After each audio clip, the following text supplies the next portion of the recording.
Okay, today we're going to look at a 1976 Schwinn Scrambler. This was the second year of the Scrambler. Scrambler came out in 75, so it's the second year. I don't think there's a whole lot of changes from 75 to 76. So the 76 Scrambler, the early year Scramblers, they're built off the Stingray frame style, and then they just made some changes to reinforce them and beef them up for the BMX riding. And we'll go over all that, talk about mechanical, the difference between this and what Stingray was, and then we'll take it down and take it for a little ride, show everything's mechanically working. Alright, so this is the 76. This was in the Flamboyant Red color. That's a LM serial number, so that's November of 76. This bike has all the right date codes. It has a 76 date code on the fork, on the stem, the handlebars, the crank. This front hub was a ACS company front hub with a 76 stamp on it. This is the 39 tooth sprocket that the Scrambler was using. I think this was the same sprocket they were using on the Schwinn Collegiate. It's got the nice Schwinn marking stamp on it. So on these Scramblers, they went with 36 spoke wheels, front and back. We'll take a look at this. See, we got 36 spokes all the way around on this, and this is a heavy gauge spoke. This is a 105 gauge spoke, and on these bikes, instead of like the typical Stingray, you had an S2, S7 wheel set. On the Scrambler, you had S2, S2. So both of these are S2 with 36 spokes versus the Stingrays had 28 spokes, except for the early models, the 63 and the 64. So these had the 36 front and back, and they're both S2. And like I said, this was the company that made this hub was the ACS, which known for their BMX parts. And then so we got a nice Schwinn tubular stamp on this, S2. Back wheel's got the same nice clear stamp on it, S2. And we got a Bendix hub and brake, the 76 model Mexico on these back wheels. So some other differences, what they did was, this basically was a junior handlebar, and then they welded a brace on it, a crossbar on the junior style handlebars. So that's how they came up with the Scrambler style handlebars. You know, they say that all these like the forks, the stem was forged steel, and the crank's forged steel, heat treated. So all this was reinforced. Now you can see where they added the welds.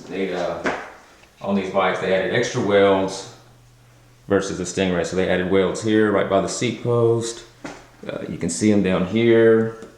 So they reinforced this bike for BMX use, for trails, jumping, as this was becoming more popular in the mid-70s. Now a couple things this bike's missing is, this bike came with a chain guard. The chain guard's not here, which is pretty typical. People using them for BMX, they started pulling things off. These pedals, these are aftermarket add-on pedals. These nice rat trap reflective pedals. That's not what the bike would have come with. No fender on the front, that is correct. I think that's how they were coming. It does have a fender on the back. It's got all the reflectors, front and back, and wheels. So the tires, so on those back tires, so we got a Scrambler tire on the back. This is a 20 by 2.125. And then the front is also got the Scrambler on it, but it is a 20 by 1.75 front tire. So they call that fatty on the back. And since they had S2 on the front and the back, a lot of these Scramblers would have the 20 by 2.125 on the front and back, but this one's got the smaller 20 by 1.75 on the front. Alright, so the bike's working good. You saw that front wheel going. Everything seems to be in nice order. It's got a nice seat. They were still using the Stingray style seat on these early model Scramblers. It's got the S stamp on the seat post clamp. Q-bolts on the seat. So we're going to look at this back wheel real quick. I'm going to get it going and give it a stop. Everything's working nice on this.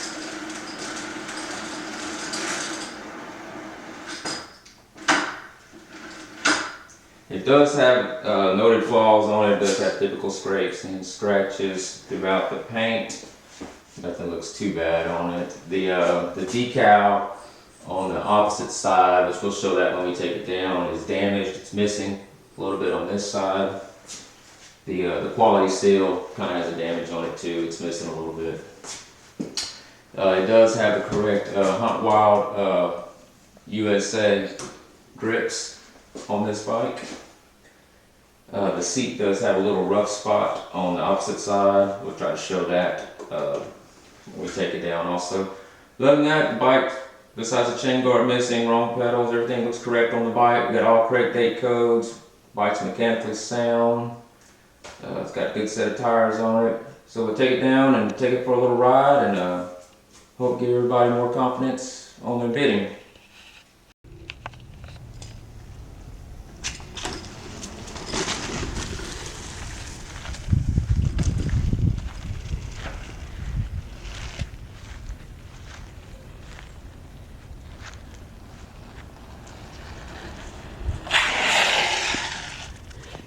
So that's how scramblers were supposed to be ridden. So here it is. So that's a little damage we were talking about on the decal. And then we got the same thing missing right there. So a little damage on the quality seal and top bar, but the other one's in good shape.